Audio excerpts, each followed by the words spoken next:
This is the Wednesday, July 15th afternoon session of the Portland City Council. For the record, Commissioner Fritz is absent on council business. This afternoon, she is attending the League of Oregon Cities as our representative, and so she has been previously excused from this afternoon's festivities. Other than that, Carla, please call the roll. Hardesty? Here. Udaly? Here. Fritz? Wheeler?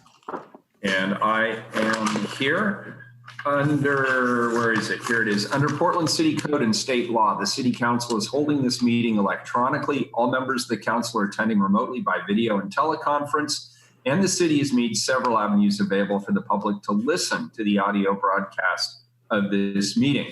The meeting is available to the public on the city's YouTube channel, eGovPDX, www.portlandoregon.gov/video, and channel 30. The public can also provide written testimony to the council by emailing the council clerk at cctestimony@portlandoregon.gov. The council is taking these steps as a result of the COVID-19 pandemic and the need to limit in-person contact and promote physical distancing. The pandemic is an emergency that threatens the public health, safety, and welfare, which requires us to meet remotely by electronic communications. Thank you all for your patience, flexibility, and understanding as we manage through this difficult situation to do the city's business. And with that, we'll hear from legal counsel on the rules of order and decorum. Thank you, Mayor. To participate in council meetings, you may sign up in advance with the council clerk's office for communications to briefly speak about any subject. You may also sign up for public testimony on resolutions or the first readings of ordinances. The published council agenda at portlandoregon.gov/auditor contains information about how and when you may sign up for testimony while the city council is holding electronic meetings. Your testimony should address the matter being considered at the time. When testifying, please state your name for the record. Your address is not necessary. Please disclose if you are a lobbyist. If you are representing an organization, please identify it. The presiding officer determines the length of testimony. Individuals generally have 3 minutes to testify unless otherwise stated. When your time is up, the presiding officer will ask you to conclude. Disruptive conduct such as shouting, refusing to conclude your testimony when your time is up, or interrupting others' testimony or council deliberations will not be allowed. If there are disruptions, a warning will be given that further disruption may result in the person being placed on hold or ejected from the remainder of the electronic meeting. Finally, please remember that council is being recorded. Thank you. Thank you. And Commissioner Hardesty proposed a new rule that anybody who violates the council rules has to read the rules of order and decorum at the next council session. So let that be a fair warning to everyone. We had a little bit of unfinished business from this morning's session, and we have Matt Scheibold here. So if people will give us some forbearance, we'll do items 573 and 574 before we get to the afternoon agenda. This will not take long. 573 and 574, please, Carla. Amend evaluation of applicants for dwelling units to make technical clarifications. And 574, amend security deposits, prepaid rent to make technical clarifications. Thank you. Commissioner Udaly. Thank you, Mayor. I'm going to be turning this over to Matthew Scheibold, Policy and Planning Manager at the Portland Housing Bureau, to present a brief overview of the changes and answer any questions council may have. Welcome, Matt. Thank you. For the record, Matthew Scheibold with the Portland Housing Bureau, and I know we are running a little bit behind schedule, so just to kind of give a quick summary, as council will recall, last summer the FAIR ordinances were adopted, and the Housing Bureau was given administrative rulemaking authority. In the fall, we began our rulemaking process where we sought to clarify any aspects of the code where members of the landlord industry or renter community were seeking additional clarity while maintaining the policy intent established in the FAIR ordinances last summer. The Bureau published permanent rules at the end of January of this year to go into effect on March 1st when the fair ordinances were implemented.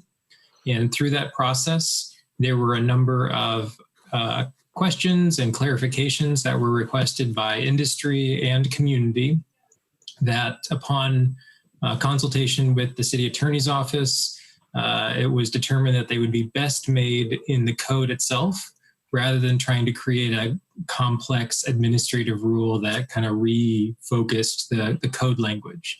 So given that we've already been pushed to the afternoon, I am happy to go through the two ordinances section by section and talk about each of the code changes, or I'm happy to simply answer questions if there are any at the discretion of council.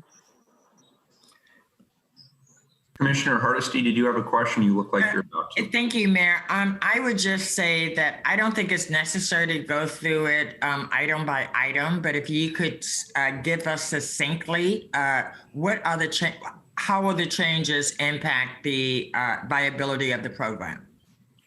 They're all technical in nature, so it won't impact the viability one way or another. It's simply aligning some language that between city code and state statute in a more appropriate way, and then swapping out some words that were confusing to stakeholders, like processing applications versus accepting applications. But it's purely technical in nature.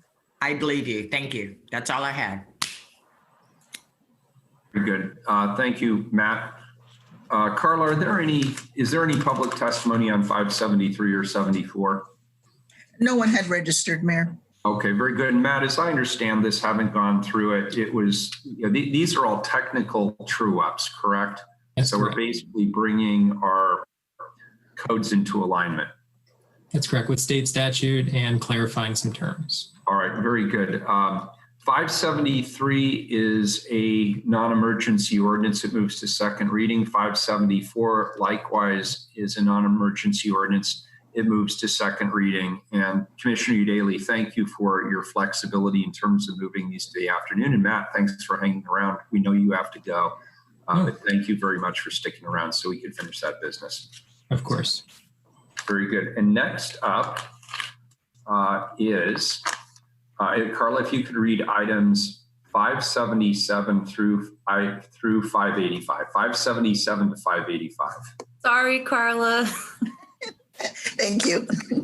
577, rename a portion of North Lombard Street to North Columbia Boulevard between North Burgard Road and North Kelly Point Park Road to improve wayfinding in the Columbia-Lombard corridor. 578, rename North Burgard Road to North Lombard Street to improve wayfinding in the Columbia-Lombard corridor.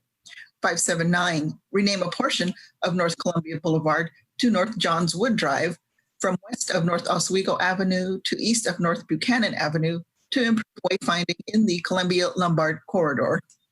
580, rename Northeast Lombard Place to Northeast Lombard Court to improve wayfinding in the Columbia-Lombard corridor. 581, rename Northeast Portland Highway to Northeast Lombard Street to improve wayfinding in the Columbia-Lombard corridor. 582, rename North Columbia Parkway to Northeast Columbia Boulevard to improve wayfinding in the Columbia-Lombard corridor. 583, rename a portion of Northeast Columbia Boulevard to Northeast Columbia Court between Northeast Columbia Parkway and Northeast 92nd Drive to improve wayfinding in the Columbia-Lombard corridor. 584, rename a portion of Northeast Columbia Boulevard to Northeast 92nd Drive between Northeast 92nd Drive and Northeast Killingsworth Street to improve wayfinding in the Columbia-Lombard corridor. And 585, rename a portion of Northeast Killingsworth Street to Northeast Lombard Street from east of Northeast Cully Boulevard to east of Interstate 205 to improve wayfinding in the Columbia-Lombard corridor. Thank you, Carla. Well, that's all we have time for today, folks. Commissioner Udaley. Thank you, Mayor. And once again, my apologies, Carla. I'm sure there's a good reason why we had to present these all individually. While I hope to bring forward some much more exciting street name changes at some point in the future, Today, we are introducing these ordinances to standardize street names in the Columbia-Lombard corridor in North and Northeast Portland to improve wayfinding. And here to present on the project are Andrew Abbey and Zeph Wagner from PBOT.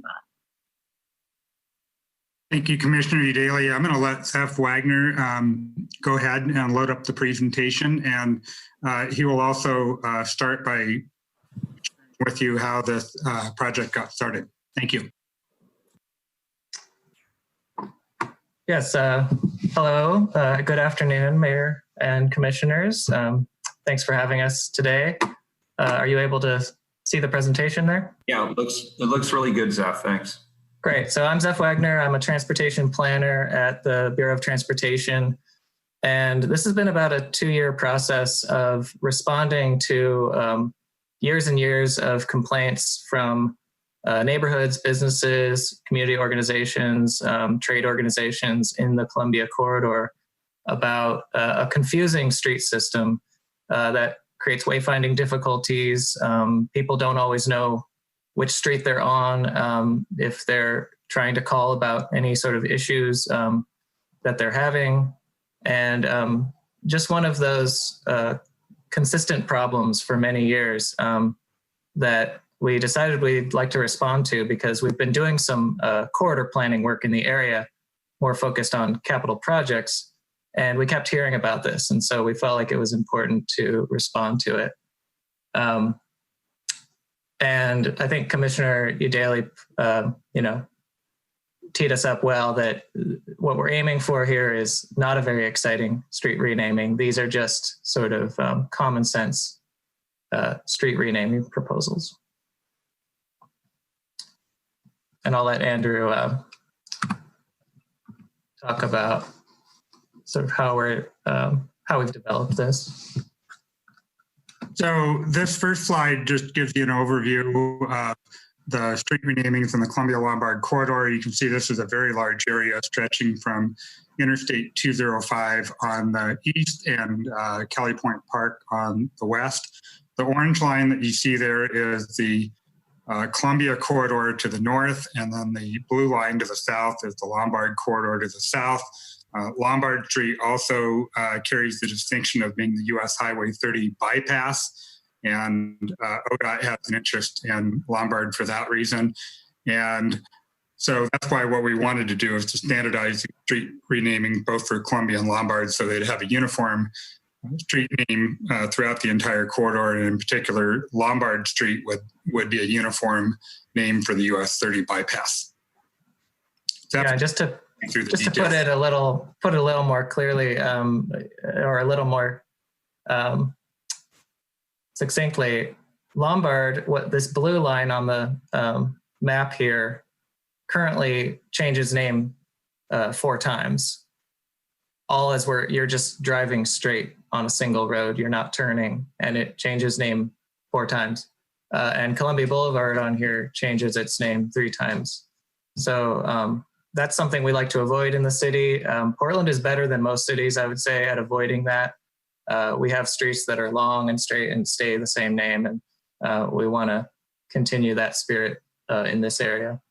So I'm going to go through just some of the specific locations and the folks that we engaged with to sort of run these ideas past them. Up in the Rivergate area in St. John's, this can be a very confusing section. Lombard, which goes through St. John's and is the main street, people are very familiar with that, changes to Burgard Road just past Pier Park, and only runs for about a mile before hitting Columbia Boulevard. And then it turns at a T intersection and becomes Lombard again. So it's Lombard, then Burgard, then Lombard. And if you're driving on Columbia Boulevard here and you're just driving straight, it mysteriously becomes Lombard for another mile or 2 up to Kelly Point Park. So with this change, we would be changing Burgard on this map to Lombard, and we'd be changing Lombard here to Columbia Boulevard. And it would be a much more intuitive system, and we wouldn't need this sign anymore that kind of points in opposite directions and when it's the same road.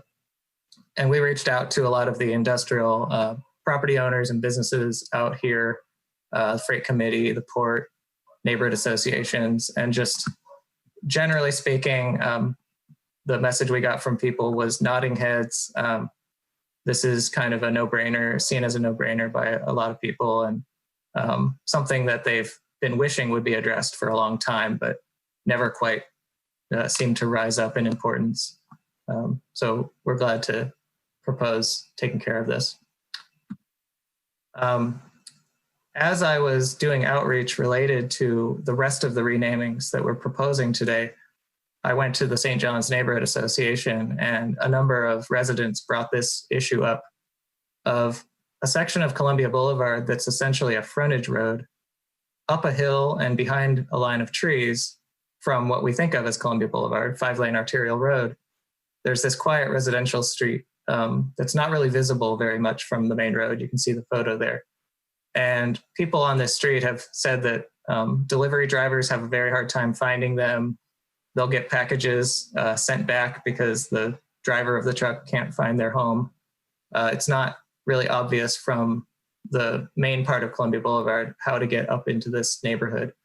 And so people had a lot of concerns about that, would rather have something that indicated a local street. So we're proposing to rename this to Johnswood Drive, which is what the same street is called just west of here. So it should be, it should indicate to people more of this tree-lined, quiet residential street. This is a little bit further to the east. Lombard Place is an industrial street as the main connection between Lombard Street and Columbia Boulevard. We use places to designate secondary north-south streets, and we use court to designate secondary east-west streets. So this is just really just a technical change to change place to court to be in alignment with city code that says it has a geographic orientation for place and court. I would also just point out that the street network in this area is pretty confusing. And while this street renaming doesn't address it, we are looking at capital improvement options in this area. And by doing the street renaming now, we'll have the name squared away before we start a future project in the area, should we in fact do that.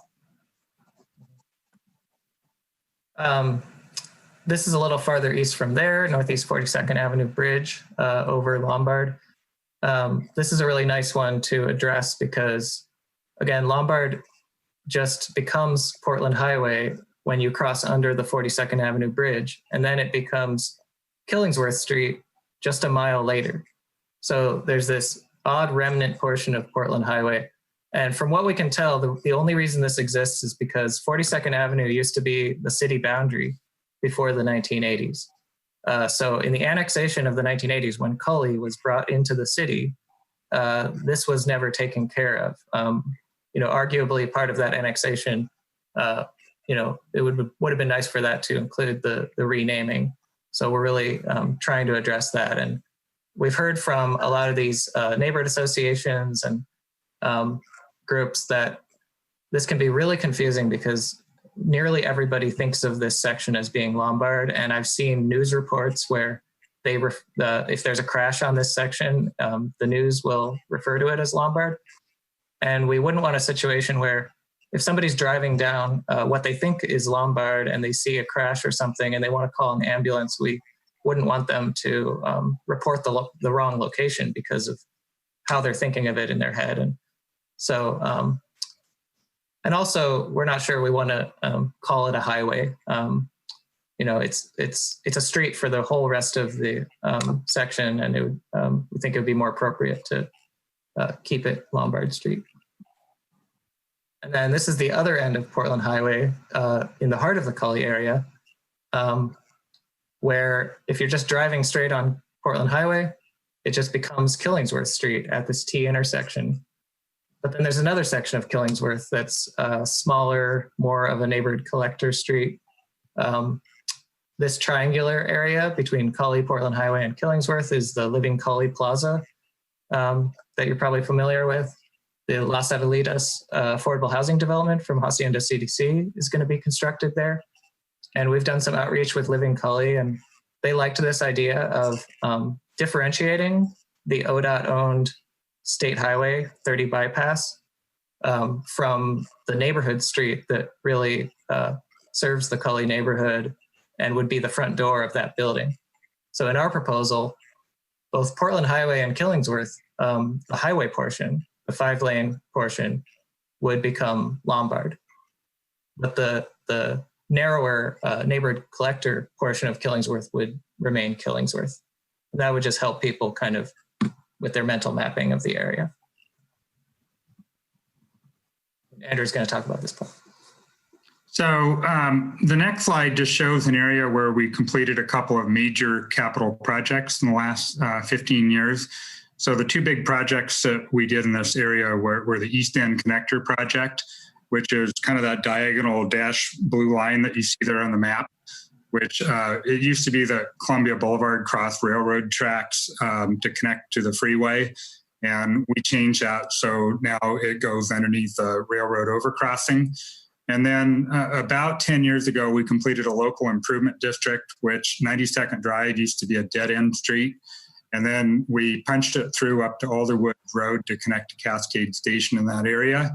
But similar to what Zeph was talking about with the annexation further to the west, the street names really didn't keep up with the infrastructure improvements that we did to this area. So this just gives you an overview here that Columbia Boulevard, the existing Columbia Boulevard, is that solid blue line. And then rather than the old Columbia Boulevard name being on that remnant street that's shown in pink there, we want to change that name and the name of the street in pink to Columbia Boulevard, or excuse me, Columbia Court. And we basically want to swap names there so that the new portion of Columbia Boulevard that's shown in that dash blue line really becomes Columbia Boulevard and gets renamed from Columbia Parkway, because that area in pink that still carries the Columbia Boulevard name has a much lower traffic volume and is mainly just used for local access.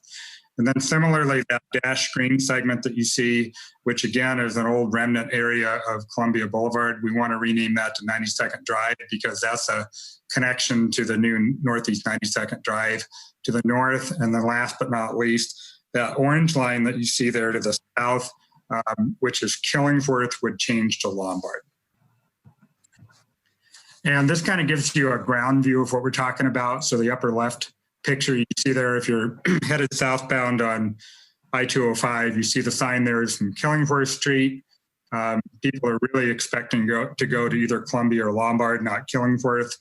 If you look at that picture in the upper right, you can see that where that split is, the street to the left, instead of being Killingsworth, would be Lombard.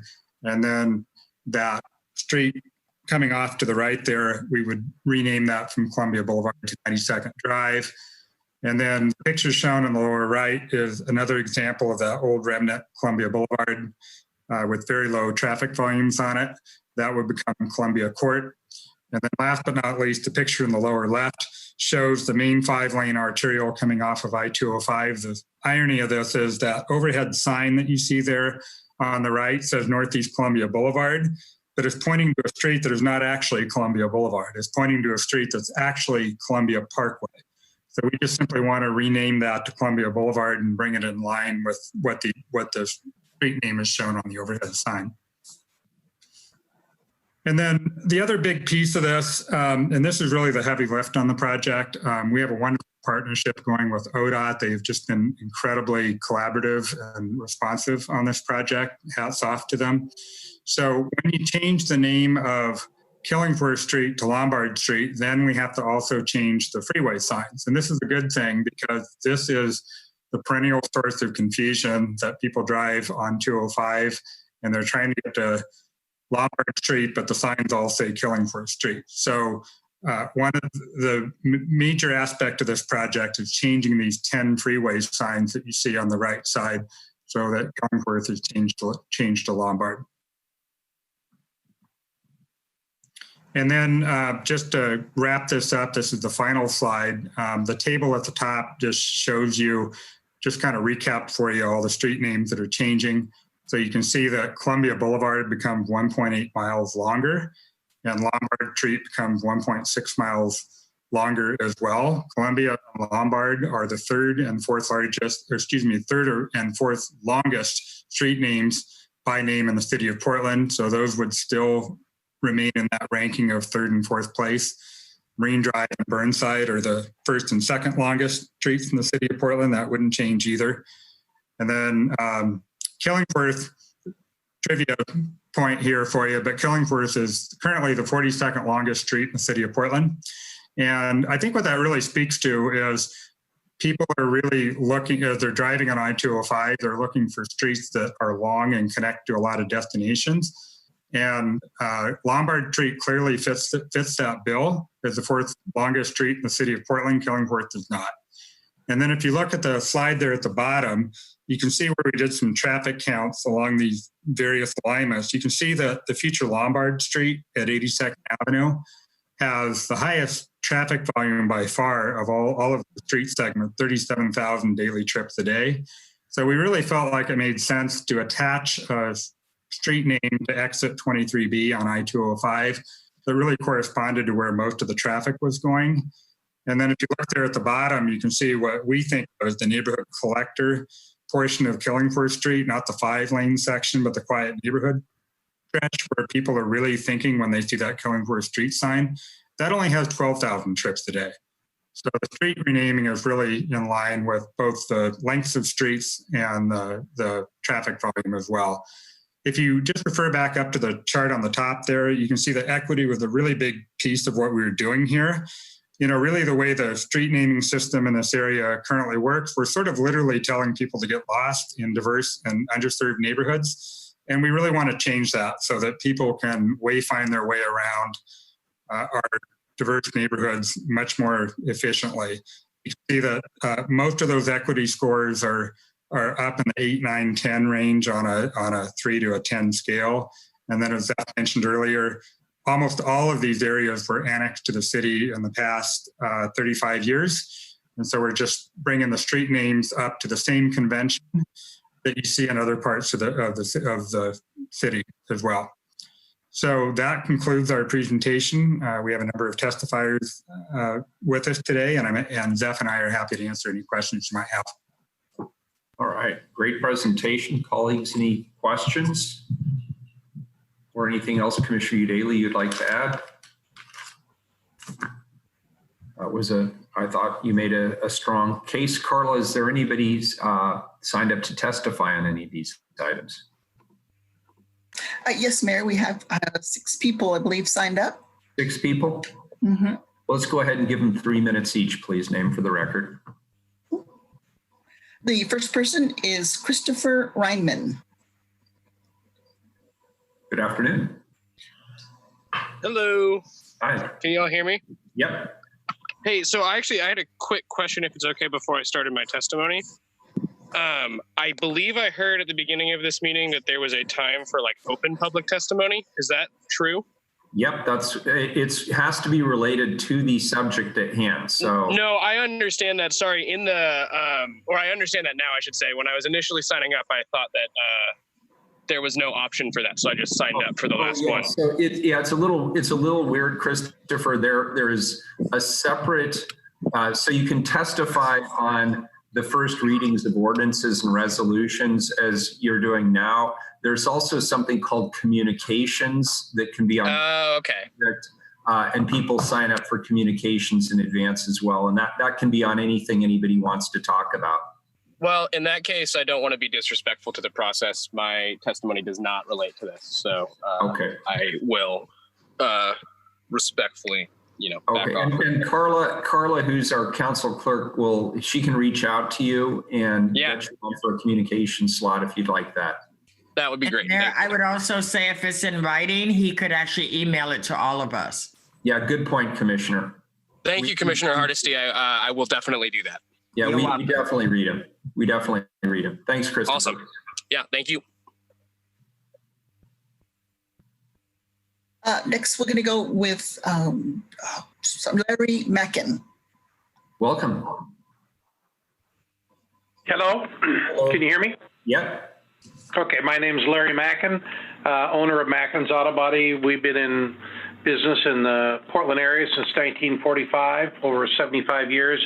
We have a location on Cully Boulevard. We have a collision repair shop, Mackin's Auto Body, and I'm very much a proponent and supportive of the name change. So that's about all I have to say. Our customers have a difficult time finding our location, and it can be a bit difficult at times. So I'm definitely supportive. That's all I got. Thank you. We appreciate your testimony and support. Thank you. You're welcome. Okay, next we'll go with Stephen Yett. Good afternoon.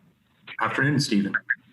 I am Stephen Yett, and I'm the managing member of WIN Investments LLC.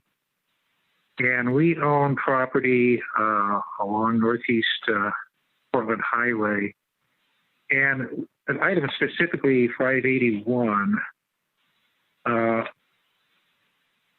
we own property on east and west of Northeast Cully Boulevard and abutting the North right-of-way line. And looking at this proposal, we find we have, it says, zero effect on our operations, and so we have no opposition. Thank you, Stephen. Appreciate that. You're welcome.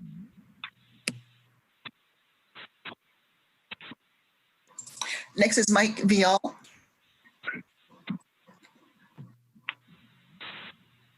Hi, Mike. You with us? Yes. Good afternoon. Can you hear me? Afternoon. Yeah, my name is Mike Vial. It's V as in Victor, IAL. I'm the chairperson of the St. John's Neighborhood Association. The plan here was presented at a neighborhood association meeting a few months back, and the reception to the proposal was positive. There were no negative responses. I think everybody was either in favor or indifferent to the proposal, and I think it makes sense for our neighborhood. Thank you. Appreciate it. Pia Welch. Hi, Pia.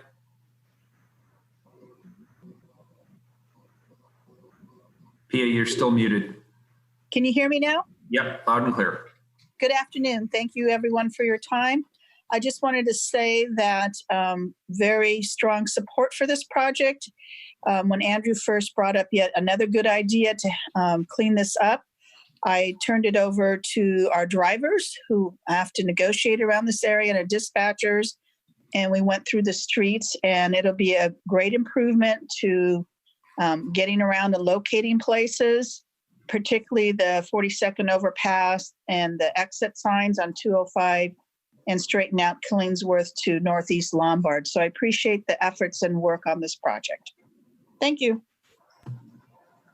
Thanks, Pia. Corky Collier. Hi, I'm Corky Collier, Executive Director of the Columbia Corridor Association. And I thought I had a short testimony, but mine's good. Everybody else has blown me out of the water.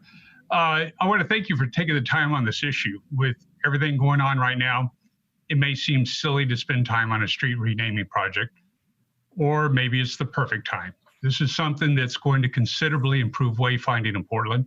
It has virtually zero opposition. It comes with very little cost and a unique cost-sharing agreement with ODOT, thanks to Andrew Abbey. And it's a wonderful example of city staff noticing a problem and without prompting, finding a solution. Thanks to Zeph Wagner for that. Above all that, it just simply makes common sense. My suggestion is to approve this and have a good smile. Thanks. Boy, if only every day was like this, right? Thank you. Appreciate it, Corky. That's all I show, Mayor. All right, very good. Thank you, everybody, for your testimony. Thank you, Andrew and Zeph, for your great work on this. Commissioner Udaly, anything else on this? Oh gosh, since we're not voting today, I will just say thank you to everyone who came to support the item. Thank you also to Andrew Abbey and Zeph Wagner. This was my longtime neighborhood. It's where my grandfather lived when I was a kid, and it's where my family's business was for 3 generations. And I'm glad to finally know I'm not the only one that has a hard time navigating it. That is just pretty wacky. And I often think it is amazing that we have existed as a city for as long as we have, and there are still issues like this for us to clean up. So I want to just appreciate your work on this, and I'm glad we're getting it taken care of. Thank you, Commissioner. Commissioner Hardesty, you have your hand up. Yes, Mayor, thank you. I'd like to move we add an emergency clause so we can just get this off our agenda. Is there any reason, legal counsel, why we could not do that? We don't have 4 people. Oh yeah, you know what? That's a good one. I forgot. I know. That is a Would've been very good nice. reason. I forgot Commissioner Fritz is not in this afternoon. Very good. See, you try to do a good deed. No good deed goes unpunished. Okay, see you next week. At least, Commissioner, we're consistent. That's the important. That is true. Thank you. All right. Excellent testimony, I will say. And this is the first time in a long time that everybody spoke on one issue and they were succinct and used less than a minute to make their point. I applaud you all. Thank you. Agreed. So ordinance number 577, 578, 579, 580, 581, 582, 583, 584, and 585 are all non-emergency first readings of ordinance. They now move to second reading. And Robert, you have no objection to the way I did that, I take it? No, sir. Good. And I noticed Commissioner Fritz is connecting to the audio. I don't know if why don't we hang out for a second and see if she connects and if there's something she wanted to say. Assuming she can connect. Yeah, okay. Well, at any rate, that completes our business for this afternoon. Thank you, everybody. We are adjourned.